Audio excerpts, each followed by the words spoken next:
ठरलं तर मग या मालिकेच्या पुढील काही येणाऱ्या भागांचे अपडेट जाणून घेऊया आपल्या आजच्या या व्हिडिओमध्ये। चला तर मग प्रेक्षकांनो सुरुवात करूया आपल्या व्हिडिओला। तर आता आपण इथे पाहणार आहोत की आता आणखीन दोन मोठ्या सत्यांचा उलगडा पूर्ण सुभेदार कुटुंबियांसमोर सायली आणि अर्जुन प्रियाच्या बाबतीतला करणार आहेत। आता नेमकी अशी कुठली मोठी गोष्ट आहे किंवा कुठली मोठी चूक आहे जी प्रियाने करून ठेवली आणि सायली अर्जुन त्याचा उलगडा करणार आहेत, हे सगळं काही जाणून घेण्यासाठी आपला हा व्हिडिओ शेवटपर्यंत पहा। तर प्रेक्षकांनो आपण आता पाहिलेलं आहे की प्रियाने आता इकडे प्रतिमा आत्यासमोर तिचं रडगाणं गायलेलं आहे आणि प्रतिमा आत्याला तिने नको नको ते सगळं सांगितलं आहे आणि प्रतिमा आत्याला आता तिने स्वतःकडे बोलवलं आहे, तिच्याबरोबर वेळ वगैरे घालवायचा आहे हे असं सगळं काही सांगितलं आहे। आता प्रतिमा आत्या हे सगळं काही सायली आणि अर्जुनला सांगते। सायली आणि अर्जुन जेव्हा हे सगळं ऐकतात तेव्हा त्यांना खूपच जास्त प्रियाचा राग येतो। ते दोघं म्हणत असतात की आता ह्या मुलीची एवढी मजल, आपण हिला घरामध्ये चांगली वागणूक देत नाही आहोत म्हणून हिने चक्क प्रतिमा आत्याचा या सगळ्यामध्ये वापर करायचं ठरवलं की नाही आता आपण प्रतिमा आत्याचा हिला वापर करू द्यायचा नाही। सायली म्हणत असते की नाही आहो ऐका, आपण आता हिची चांगली मस्ती जिरवायची, हिला वेळ घालवायचा आहे ना प्रतिमा आत्यांबरोबर, हिला आता चांगलाच वेळ घालवू द्यायचा। अर्जुन म्हणतो बायको नेमकं तुझ्या डोक्यात आणि मनात सुरू तरी काय आहे? सायली म्हणते कळेल तुम्हाला।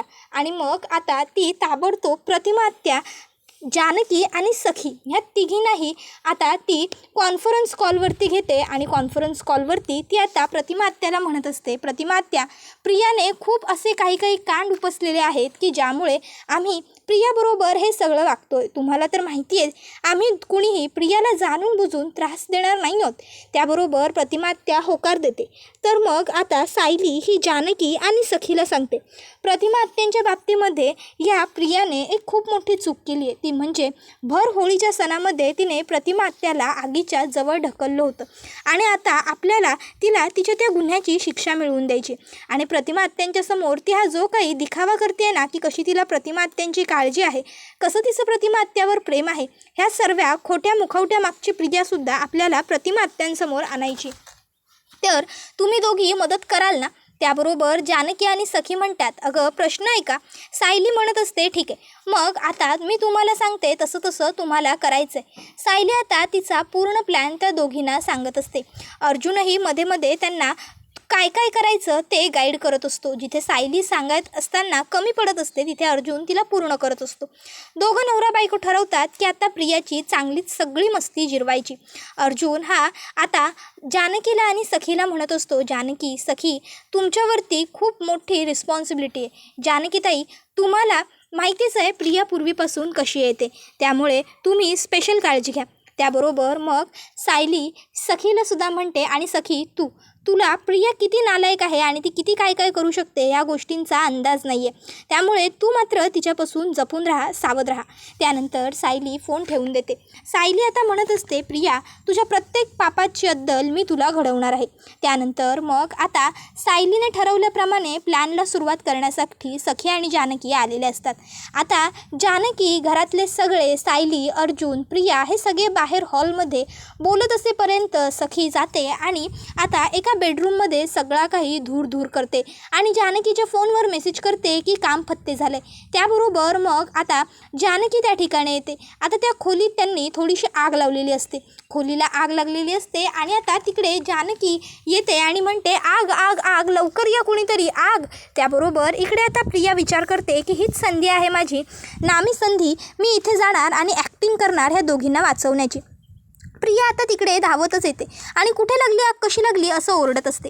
त्याबरोबर जानकी आणि सखी म्हणत असतात अगं खूप मोठा प्रॉब्लेम झाला आहे प्रिया, अगं बघ आतमध्ये तुझी आई अडकलेली आहे। त्याबरोबर प्रिया म्हणते काय? त्याबरोबर आता सखी म्हणत असते अगं काय ओरडतेस, जा आतमध्ये आईला वाचव।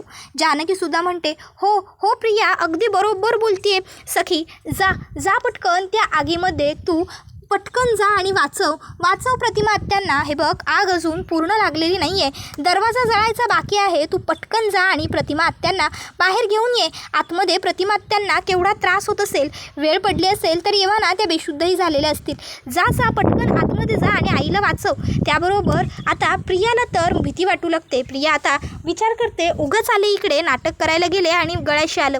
त्याबरोबर आता सखी म्हणत असते, अगं कसला विचार करतेस, जा ना.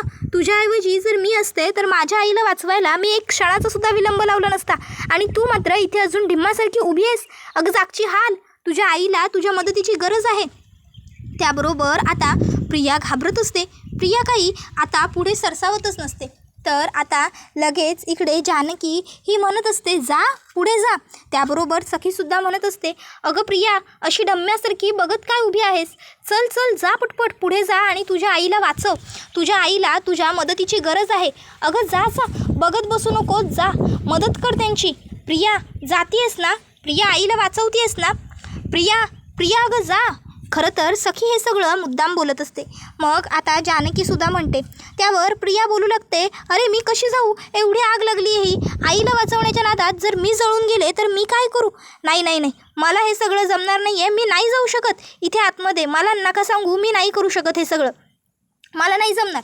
त्याबरोबर मग मात्र आता जानकी प्रियाला स्वतःच्या दिशेने फिरवते आणि म्हणते, काय म्हणालीस. तर आता सखी तिला म्हणत असते, अच्छा म्हणजे तुझ्या आईच्या जीवापेक्षाही तुझ्यासाठी तुझा जीव मौल्यवान आहे, तुझ्या आईच्या बचावापेक्षा तुला तू महत्त्वाची आहेस. त्यावर प्रिया म्हणते, अर्थात ती म्हातारी मेली तर मेली, वर्ण मलाही घेऊन जाईल, मग मी काय करू, मी मरू नाही शकत कोणासाठी. त्याबरोबर जानकी आता प्रियाच्या एक खानावून मुस्काडात लगावून देते आणि प्रियाला तिची लायकी दाखवत म्हणते, आलीस ना शेवटी स्वतःच्या लायकीवर. प्रतिमा आत्यांना काहीही झालेलं नाही आहे, त्या एकदम सेफ आहेत. हे ऐकून आता प्रियाला खूप मोठा आश्चर्याचा धक्काच बसतो. त्याबरोबर आता इकडे लगेचच तिला सखीसुद्धा म्हणायला लागते, शी तुझ्या इतकी नीच नालायक खालच्या पातळीची मुलगी मी आजपर्यंत पाहिलेली नाही आहे. अगं तू असं कसं म्हणू शकतेस की मी तिला वाचवायला कसं जाऊ म्हणून. त्याबरोबर मग प्रिया म्हणू लागते, मला माझ्या आईची काळजी होतीच, मला माझ्या आईला वाचवायचंच होतं, पण कसं काय वाचवणार होते मी आईला. ऑलरेडी तिकडे एवढी आग होती, जर मीच त्या आगीमध्ये जळाले असते, मला काही झालं असतं तर मी काय केलं असतं. आग खूप जास्त होती ना, म्हणून मी बोलले. त्याबरोबर मग मात्र आता सखीला सुद्धा राग येतो आणि सखी तिच्या मुस्काटात ठेवत म्हणते, खरं तर मी वयाने तुझ्यापेक्षा खूप जास्त लहान आहे, त्यामुळे मला तुझ्यावरती अजिबातच हात उगारायचा नव्हता, पण आता तू सगळे लिमिट्स क्रॉस केलेस ना, त्यामुळे मी सुद्धा तुझ्यावरती हात उगारला. अगं मूर्ख मुली, नालायक मुली, तुला इतकीसुद्धा अक्कल नाही आहे का की स्वतःच्या आईला वाचवण्यासाठी एक मुलगी कुठल्याही हद्दीला जाऊ शकते. तुझ्या आईच्या जीवापेक्षा तुला तुझं जळणं भाजणं महत्त्वाचं वाटतं आहे का. मुळात खरं तर जेव्हा तुला ही गोष्ट कळली ना की तुझी आई त्या आगीत आहे, तेव्हा तुझ्या डोक्यात पाठचा पुढचा कुठला विचार यायलाच नको होता. तेव्हा तू कुठलाही विचार न करता, स्वतःच्या जीवाची पर्वा न करता त्या आगीत उडी मारायला हवी होती स्वतःच्या आईचा जीव वाचवण्यासाठी. त्याबरोबर मग इकडे जानकी म्हणत असते, अगं सखी ही अपेक्षा तू कुणाकडनं करतेस, ह्या नीच मुलीकडनं. अगं ज्या मधुभाऊंनी हिला लहानाचं मोठं केलं, आश्रमात आसरा दिला, आधार दिला, ही त्या मधुभाऊंची नाही होऊ शकली. त्या 4 दमड्यांसाठी हिने त्या साक्षीच्या आणि त्या महिपतच्या बाजूने साक्ष दिली आणि कोर्टात सांगितलं की मधुभाऊंनी खून केला आहे. ज्या मधुभाऊंनी जी चूक केलीच नव्हती, किंबहुना ज्या चुकीचा कधी मधुभाऊ विचारही करू शकत नव्हते, त्या मधुभाऊंना ह्या मूर्ख मुलीमुळे तब्बल 2 वर्ष शिक्षा भोगावी लागली. आणि ते सगळं झालं तर झालं, वरनं आता हे सगळंसुद्धा करून स्वतःच्या आईला वाचवायलासुद्धा जायला तयार नाही आहे. याच्यावरून आपण हे ओळखून जायचं की या मुलीची नक्की किती कुवत आहे आणि काय हिची लायकी आहे. आई, वडील, मधुभाऊ किंवा आश्रमातली इतर कोणी लोक, हिचं स्वतःचा सख्खा नवरा, त्या व्यतिरिक्त आणखीन बाकीची जी काही नाती आहेत ती, हिला या सगळ्यांशी काहीही घेणं देणं नाही आहे. हिला फक्त मी, माझं, माझ्यापुरतं, माझ्यासाठी, मी करेन माझ्यासाठी इतकंच दिसतं. त्या व्यतिरिक्त हिला काहीही कळत नाही, हिला काहीही दिसत नाही. समजतंय का तुला, ही 1 नंबरची स्वार्थी मुलगी आहे, स्वार्थी. हिला हिच्या स्वार्थापेक्षा महत्त्वाचं काहीही वाटत नाही, समजलं. हिच्या स्वार्थासाठी ही एखाद्याचा जीव घ्यायलासुद्धा मागे पुढे पाहणार नाही. त्यावेळी त्या ठिकाणी आता सायली आणि अर्जुन येतात आणि सायली अर्जुन येताना प्रतिमा आत्याला बरोबर घेऊन आलेले असतात. मग आता सायली ही प्रतिमा आत्याला म्हणत असते, बघितलं प्रतिमा आत्या, आता तरी तुमच्या मुलीचं खरं रूप तुमच्यासमोर आलं ना, आता तरी तुम्हाला तुमच्या मुलीची खरी लायकी खरी पात्रता दिसली ना. प्रतिमा आत्या, अहो तुम्ही हिची आई आहात, तुम्ही हिला जन्म दिलाय, त्यामुळे तुमच्या मनात हिच्याबद्दल माया प्रेम आपुलकी काळजी असणं स्वाभाविक आहे. पण ही तुमची मुलगी ना मुळात तुमच्या मायेच्या तुमच्या प्रेमाच्या पात्रच नाही आहे. ही मुलगी खूप नालायक आहे, ही मुलगी खूप हरामी आहे. त्यामुळे उगाचच्या उगाच हिच्यावरती प्रेम वगैरे करण्याच्या भानगडीत तुम्ही पडूच नका. हिला मुलगी म्हणून माया लावायला तुम्ही विचारच करू नका, कारण मुळात तेवढी हिची लायकी नाही आहे की ही तुमच्यासारख्याच एवढ्या चांगल्या निर्मळ आईचं प्रेम अनुभवू शकेल, कारण हिने तुमच्या बाबतीतसुद्धा खूप मोठी चूक केली आहे. आता सगळ्यांना प्रश्न पडतो की प्रतिमा आत्याच्या बाबतीत हिने कुठली चूक केली आहे. मग सगळेच विचारू लागतात की प्रतिमा आत्याच्या बाबतीत हिने काय केलं आहे. त्यावर मग सायली सगळ्यांना सांगते, तुम्हाला सगळ्यांना आठवतं आहे का, प्रतिमा आत्या होळीच्या दिवशी अचानक होळीवरती पडता पडता राहिल्या होत्या, तेव्हा ते सगळं करणारी दुसरी तिसरी व्यक्ती कोणीही नसून प्रियाच होती. प्रियाने जाणून बुजून प्रतिमा आत्यांना त्या होळीच्या आगीवरती ढकललं होतं, जेणेकरून प्रतिमा आत्यांना पुन्हा सगळा त्रास व्हावा आणि प्रतिमा आत्या यांची मेमरी वगैरे कमी व्हावी. प्रिया इतकी नालायक मुलगी आहे ना की तुम्ही कोणी प्रियाच्या वागणुकीचा विचारही करू शकत नाही. ती इतकी विचित्र आणि वाईट मुलगी आहे, विक्षिप्त आहे ती. असो, पण आता प्रियाने केलेल्या प्रत्येक पापाचा पाढा तर मी वाचणारच आहे, पण त्याचबरोबर तिला तिच्या प्रत्येक गुन्ह्याची शिक्षासुद्धा मिळवून देणार आहे. आणि प्रतिमा आत्यांच्या बाबतीत तर प्रियाने जे काही केलं आहे त्यासाठी प्रियाला खूप मोठी शिक्षा व्हायला हवी. प्रतिमा आत्या हे सगळं ऐकत असतात आणि त्यांना खूप मोठा धक्का बसतो, त्यांना खूप जास्त वाईट वाटतं. प्रतिमा आत्या प्रियाच्या समोर येऊन उभ्या राहतात आणि म्हणत असतात, तन्वीशी, लाज वाटते आज मला तुला माझी जन्म दिलेली मुलगी म्हणून घ्यायची. खरंच माझा विश्वासच पटत नाही आहे की तू माझी मुलगी आहेस. अगं मुलगी म्हणून मला तुझ्याबद्दल प्रेम वाटत नव्हतं, म्हणून मी स्वतःला अपराधी समजत होते की माझ्या स्वतःच्या जन्म दिलेल्या मुलीवर प्रेम नाही आहे. पण कळली मला तुझी आणि कळलं मला का तुझ्याबद्दल काही वाटत नाही ते सुद्धा. तर आता तिथे सायली धूप पसरवण्याचं जे भांडं असतं ते भांडं घेऊन आलेली असते आणि त्या धूपादानला आता ती तिथे जमिनीवरती ठेवते. त्यामध्ये सायलीने आग लावून आणलेली असते. घरात कुणालाच कळत नसतं की सायलीचं नेमकं चाललंय काय, सायली नेमकं काय करते. सायलीला सगळे विचारतात की तू नेमकं काय करतेस. सायली म्हणते, कळेल, पुढच्या काही क्षणांमध्ये तुम्हा सगळ्यांनाच कळेल. सायली प्रियाचा एक हात धरते आणि तिला म्हणत असते, खूप हौस होती ना तुला प्रतिमा आत्यांना त्या आगीत ढकलण्याची. मग आता आगीत ढकलल्याने आणि आगीने भाजल्याने काय वाटतं हे तू सुद्धा अनुभवायला हवंस ना. आणि मग सायली आता प्रियाचा एक हात मागून घट्ट धरते आणि दुसऱ्या हाताने स्वतःच प्रियाला धक्का देते. अर्थात ती प्रियाला जाळत पोळत नाही, फक्त घाबरवते. प्रिया म्हणत असते, सायली नको, सायली नको, मला लागेल, मी भाजेन, माझा चेहरा जळेल, सायली सायली थांब, सायली असं करू नको, सायली प्लीज सायली. आणि त्यावेळी सायली आता प्रियाचा हात सोडून देते.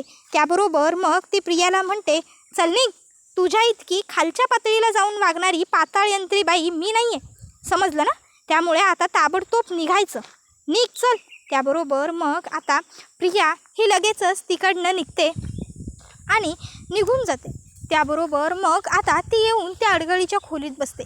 अडगळीच्या खोलीत येऊन बसल्यावर प्रिया ही विचार करू लागते की खरंच जर सायलीने माझा चेहरा जाळला असता तर मी काय केलं असतं. नाही, हा विचारही मला करवत नाही आहे. सायलीने आज माझा चक्क चेहरा, माझं शरीर भाजायला निघाली, याचा अर्थ आता काही सायली मला सोडणार नाही आहे. पण काहीही झालं तरी मला ही प्रॉपर्टी माझ्या हातातनं जाऊ द्यायची नाही आहे. एवढी वर्ष मी इथे थांड मारून बसली आहे, ते फक्त ह्या प्रॉपर्टीसाठी, ह्या सुभेदारांच्या पैशासाठी. नाही, हे लोक मला प्रॉपर्टीतून बेदखल वगैरे करण्याच्या आत मला काहीतरी हातपाय हलवले पाहिजे. मग प्रिया काय करते, प्रिया आता सुभेदारांच्या घरात त्यांच्या प्रॉपर्टीचे जे काही पेपर्स असतात ते पेपर्स शोधाशोध करायला सुरुवात करते. आणि आता प्रियाला ते पेपर्स सापडतात सुद्धा. मग प्रिया विचार करते, हे पेपर्स कुठल्या तरी अशा ठिकाणी राहायला हवे जे कोणालाच माहीत नाही पडणार, जिथे फक्त मी एकटी जाऊ शकेन, मी एकटी, माझ्या व्यतिरिक्त कोणी नाही. मग आता प्रिया काय करते, प्रिया आता ज्या ठिकाणी कृष्णाचं गाव असतं ना त्या ठिकाणी जाते आणि त्या ठिकाणी जाऊन तिथे पेपर्स जमिनीमध्ये पुरते आणि म्हणत असते की आता हे पेपर कोणाच्याच हाती लागणार नाही. हां, आता अर्थात हे पेपर बनवून घेणं सुभेदारांसाठी काही फार अवघड गोष्ट नाही आहे, पण कमीत कमी काही दिवस का होईना पण मला माझं पुढचं प्लॅन आखायला संधी मिळेल, चान्स मिळेल. तोपर्यंत हे पेपर्स इथेच गाडलेले राहायला हवे. हे पेपर कोणाच्याही हाती लागता कामा नये. आणि मग आता तिथे पेपर तिकडे गाडते आणि म्हणत असते, सुभेदार, तुम्ही मला कितीही मात देण्याचा प्रयत्न केला ना, तरी ह्या प्रियाला मात देणं तुम्हाला तुमच्या याच जन्मात काय, पुढच्या 7 जन्मातसुद्धा जमणार नाही. आणि मग प्रिया ही तिकडनं ताबडतोब पळ काढते. आता प्रिया तिकडनं निघून गेल्याच्या नंतर इकडे कृष्णाची जी गाय असते स्वाती, तिने हा सगळा प्रियाचा पराक्रम पाहिलेला असतो. आता स्वातीला हे सगळं काहीच असतं कृष्णाला. मग स्वाती आता कृष्णाला तिकडे घेऊन येते कसं बसं. स्वातीला कृष्ण विचारत असते, स्वाते तुला नेमकं काय सांगायचं आहे, स्वाते सांग तरी स्वाते. पण स्वाती तिला काही सांगतही नसते का. मग कृष्णा ती जागा खणून बघते आणि कृष्णाला आता तिथे ते प्रॉपर्टीचे पेपर्स सापडतात. आता ते प्रॉपर्टीचे पेपर सापडल्याच्या नंतर मग कृष्णाला खूप मोठा धक्काच बसतो. आणि हे सगळं प्रियाने केलं आहे हे कळल्यावर तर कृष्णा आणखीनच जास्त हादरून जाते. कारण त्या ठिकाणी कृष्णाला प्रियाचं एक अंगठी सापडते ज्यामध्ये प्रियाचा फोटो असतो. आता ती अंगठी बघून तर लगेचच कृष्ण ओळखते की हे सगळं तर प्रियाने म्हणजे सायलीच्या जावेने केलं आहे. मग हे सगळं सायलीच्या कानावर घालायलाच हवं असा विचार करून पटकन आता लगेचच ती सायलीला फोन करते. आणि मग आता सायलीला इकडे ती सांगू लागते की अगं तुझी ती जाव आहे ना प्रिया, ती इकडे आमच्या गावी आली होती आणि तिने इथे खूप मोठा कांड उपसून ठेवलेला आहे. त्यावर सायली विचारते काय केलं आहे प्रियाने. मग ती सांगू लागते अगं कसले तरी महत्त्वाचे कागदपत्र तिनं इथं पुरून ठेवले होते. आता महत्त्वाचे कागदपत्र म्हटल्यावर मग सायलीला लक्षात येतं नक्की हे प्रॉपर्टीचेच पेपर्स असतील. मग ती कृष्णाला म्हणते, कृष्णा तू ते पेपर्स तुझ्या जवळ सांभाळून ठेव, मी ते पेपर घ्यायला येईन. त्याबरोबर कृष्णा म्हणते, नाही नको, मीच ते पेपर घेऊन तुझ्या घरी येईन, तसंही मला तुला खूप दिवसांपासून भेटायचं आहे. मग सायली ठीक आहे चालेल तू ये असं सांगते. त्यानंतर मग आता कृष्णा ही ते सगळे पेपर वगैरे गोळा करते आणि ते सगळं घेऊन सायलीच्या घरी पोहोचते. आता प्रियाला तर ह्या गोष्टींची चाहूलच नसते की इथे कोणी येऊ शकतं किंवा मी ते पेपर चोरून लपवून ठेवलेत हे कोणाला माहितीही असू शकतं. प्रिया तिच्याच गुरमीत असते की कोणाला काहीही माहीत नाही आहे. कृष्णाने ते सगळं पाहिलं याची तर तिला चुकूनही जाणीव नसते. मग आता कृष्णा ते पेपर घेऊन घरी पोहोचल्यावर लगेचच आता प्रिया कृष्णाला बघून आश्चर्यचकित होते. तिला प्रश्न पडतो की ही इकडे काय करते. कृष्णा ते पेपर सायलीच्या ताब्यात देते. मग सायली आता सगळ्यांच्या समोर ह्या सत्याचाही उलगडा करते की प्रियाने हे पेपर आपल्या घराचे, आपल्या सुभेदारांच्या अखंड प्रॉपर्टीचे कृष्णाच्या गावी नेऊन गावठणी जी जागा असते तिथे पुरले होते. पण नशिबाने स्वाती म्हणजे कृष्णाची ती मुकी गाय, तिने हे सगळं पाहिलं होतं आणि तिला रात्रीच्या वेळी हे असं काहीतरी कोणीतरी करतंय हे संशयास्पद वाटलं. त्यामुळे त्या गायीने त्या ठिकाणी कृष्णाला नेलं. कृष्णाला तिने ती जागा खणायला लावली. कृष्णाने तिकडे खणकाम केल्यावर तिला हे पेपर्स सापडले आणि प्रिया तिकडे तिच्या बोटातली अंगठी पडली होती हे विसरूनच गेली. तिकडे कृष्णाला ती प्रियाची अंगठी सापडली ज्यामध्ये प्रियाचा फोटो होता. ती अंगठी पाहिल्याच्या नंतर लगेचच कृष्णाला कळलं की ही तर माझी जाऊ आहे धाकटी. म्हणून मग तिने मला ताबडतोब फोन केला आणि सांगितलं की तुझी जाऊ काहीतरी पेपर्स पुरत होती. मला खात्री होती की प्रिया प्रॉपर्टीचे पेपर्स सोडता इतर कुठल्याही पेपर्सना हात लावणार नाही आहे. म्हणून मग मी ताबडतोब तिला म्हटलं की ते पेपर घेऊन घरी ये आणि ती तर लगेच घरी आली. प्रिया कळलं तुला, मला हरवणं का सोपं नाही आहे, कारण माझ्या पाठीशी माझ्या या मैत्रिणी ठामपणे उभ्या आहेत. मग प्रिया आता घाबरलेली असते तर सायली आता सगळ्यांच्या समोर ते पेपर टराटर फाडून टाकते आणि आता ती प्रियाला म्हणत असते, लायकीप्रमाणे राहायचं, तू खूप लायकी सोडली आहेस आजपर्यंत आणि प्रत्येक वेळी मी तुला माफ करत गेली आहे, पण आता नाही. आता तुझ्या सगळ्या पापांचा घडा भरला आहे. तब्बल 2-2.5 वर्ष त्याहूनही किंबहुना काही काळ जास्त मी तुझी सगळी नाटकं सहन केली आहेत, पण आता नाही. आता तुझ्या प्रत्येक नाटकावर, तुझ्या प्रत्येक ॲक्टिंगवर पडदा पाडण्याची वेळ आली आहे आणि आता मी पडदा पाडणार. सर्व गोष्टींवरती मी पडदा पाडणार. आता फक्त ही सुरुवात आहे. आणखीन तर खूप काही गोष्टी सगळ्यांना कळायच्या बाकी आहेत. बघशीलच पुढे पुढे नेमकं काय काय घडत चाललं आहे ते. आता सायली हे जे काही बोलते त्यामुळे तर प्रिया आणखीनच जास्त घाबरते. सायली म्हणत असते, मला माहिती आहे तुला खूप भीती वाटते आहे माझी सध्या, पण तुला भीती वाटायलाही हवी. तू ज्या ज्या काही कर्तुता केला आहेस ना, तुला प्रत्येकाचं फळ मी देणारच आहे. तुला प्रत्येक तुझ्या गुन्ह्याची शिक्षा दिल्याशिवाय मी शांत बसणार नाही आहे. आता मात्र प्रिया आणखीन घाबरते आणि हा व्हिडिओ इथेच संपतो. व्हिडिओ आवडला असेल तर व्हिडिओला लाईक करा, चॅनलवर नवीन असाल तर चॅनलला सबस्क्राईब करा आणि बेल आयकॉन आठवणीने प्रेस करा, जेणेकरून तुम्हाला पुढच्या प्रत्येक व्हिडिओचं नोटिफिकेशन मिळत जाईल आणि सर्व व्हिडिओंचा आनंद हा अगदी उत्तम पद्धतीने घेता येईल.